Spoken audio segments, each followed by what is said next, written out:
Hello, here is the news at this hour from Tstv. I am Olaide Amosu. Here are some major headlines. Review reopening of worship centers, Oyo NLC tells Makinde. Governors orders at AJIMOBI'S funeral. Nigeria COVID-19 recovered patients exceed 9,000. And on the foreign scene, European Union, Britain intensify talks on post-Brexit future. And in sports, title blow as Barcelona draw 2-2 with CELTA. Now the news in details. The Nigerian Labour Congress NLC Oyo State Chapter has advised Governor Seyi Makinde to review the reopening of religious gathering. This is part of the outcome of its situation report analysis between Labour and civil society in the state. In a communique signed and made available to newsmen on Sunday, the group called for a strict adherence to the guidelines of COVID-19 and safety of teachers and students as schools reopen. The communique was signed by Comrade Bayo TITTLE and Comrade Ibrahim Mohammed, the chairperson of Oyo NLC and secretary to the Situation Room, respectively. Kano State Governor Abdullahi Ganduje, his Ekiti State counterpart Dr. Kayode Fayemi, Oyo State Deputy Governor Rauf Olaniyan, his Lagos State counterpart Obafemi Hamzat and Speaker Lagos State House of Assembly Mudashiru Obasa were among the dignitaries who came to pay last respect to the late Abiola Ajimobi in Ibadan, the Oyo State capital, on Sunday. Ajimobi, former Oyo State Governor, died of COVID-19 complications at a private hospital in Lagos last Thursday. He was buried privately on Sunday morning in his Oluyole Ibadan home amid sobs by children and relations.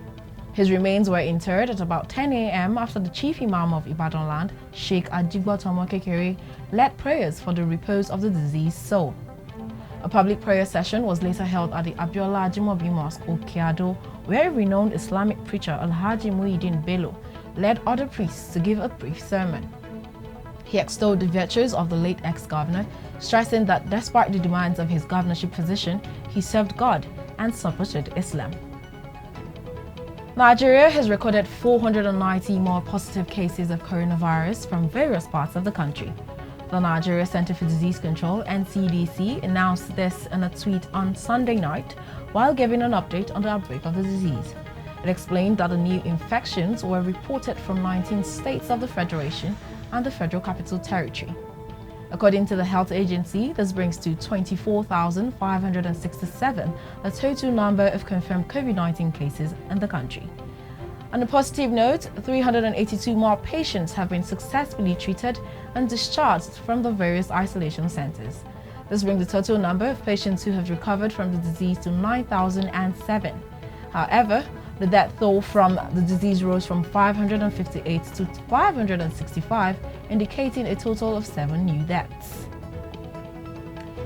The price of petrol is now fully deregulated. The Petroleum Products Pricing Regulatory Agency, PPPRA, will no longer fix prices, the agency said over the weekend.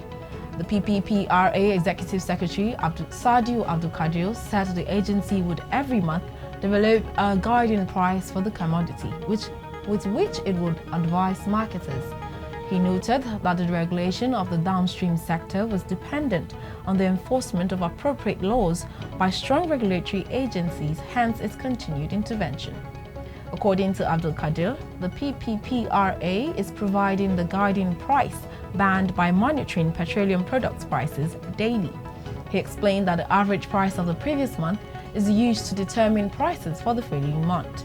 For appropriate cost-reflective pricing that ensures reasonable returns to all marketing companies.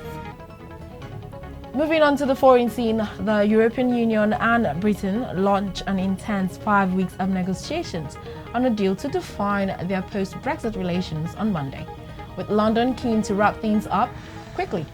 The new round of talks in Brussels will be the first to be held face-to-face since the coronavirus shutdown combined with the two sides' entrenched positions to stall progress. The meetings will alternate weekly between Brussels and London throughout July and at the end of August.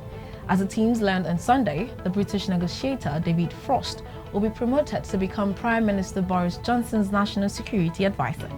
Some commentators immediately suggested this could break the British side's focus, but a United Kingdom spokesman insisted Frost's new title does not mean he'll be distracted from the ongoing discussions with his European Union counterpart, Michel Barnier. The discussions will begin with a meeting between the two men at 8 o'clock GMT and will continue throughout the week with short sessions on the most problematic topics. This includes the guarantees of fair competition demanded by the European Union in fiscal, social, or environmental matters in order to avoid the emergence of a low-regulation economy on Europe's doorstep. Other sore points are the role for the European Union Court of Justice access to British waters for European fishermen, as well as the form of the agreement. More than 10 million cases of the new coronavirus have been officially declared around the world, half of them in Europe and the United States, according to an AFP tally at 9:30 GMT Sunday, based on official sources. At least 10,309,942 infections including 498,779 deaths have been registered globally. Europe remains the hardest hit continent with 2,637,546 cases, including 195,975 fatalities, while the United States has 2,510,323 infections, including 125,539 deaths. The rate of infections worldwide continues to rise, with 1 million new cases recorded in just 6 days. The tallies, using data collected by AFP from national authorities and information from the World Health Organization (WHO), probably reflect only a fraction of the actual number of infections. Many countries are testing only symptomatic or the most serious cases, and some do not have the capacity to carry out wide-scale testing. Moving on to the exciting world of sports, Barcelona's title hopes suffered a hammer blow on Saturday as they were held to a 2-2 draw by CELTA Vigo, handing Real Madrid the chance to move 2 points clear at the top of La Liga.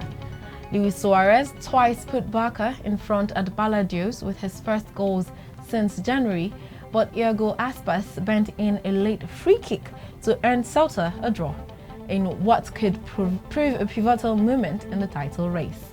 Barcelona edged a point ahead of Madrid, but Zidane's side will hope to take a big step towards becoming champions by winning away at bottom club Espanyol on Sunday. Madrid owned the superior head-to-head against Barca and have won 4 out of 4 since La Liga restarted earlier this month. With a kinder run-in than the Catalans, who play Atletico Madrid next on Tuesday, the trophy appears to be Madrid's to lose. Meanwhile, Arsenal remain in the hunt for silverware to brighten their underwhelming season after Dani Ceballos' 91st-minute winner took them through to the FA Cup semi-finals at Sheffield United's expense. The on-loan midfielder slotted home a low-angle drive to win the tie in dramatic fashion after David McGoldrick's hooked finish just a few minutes earlier looked to have ensured extra time at Bramall Lane. The Gunners had led from midway through the first half when Nicolas Pepe had slotted home a penalty after Alexandre Lacazette had been fouled in the box by Chris Basham. They had earlier had a reprieve when John Lundstram close-range header following a corner was ruled out because the scorer was offside. The home side also had another effort chalked off in the second half when John Egan poked the ball in after McGoldrick had strayed beyond the last defender. Arsenal also failed to make it through the game unscathed, with centre-back David Lewis, who had only just returned from suspension, limping out to increase their already lengthy injury list.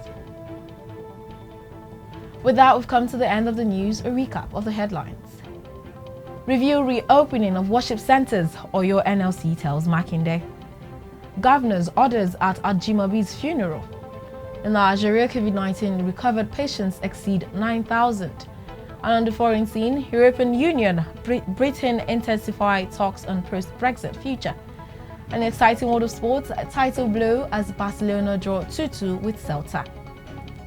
Please do not forget to always adhere to COVID-19 safety measures. The news was compiled by Mobola Badekale. I am Olaide Amose. Good day and thank you for watching.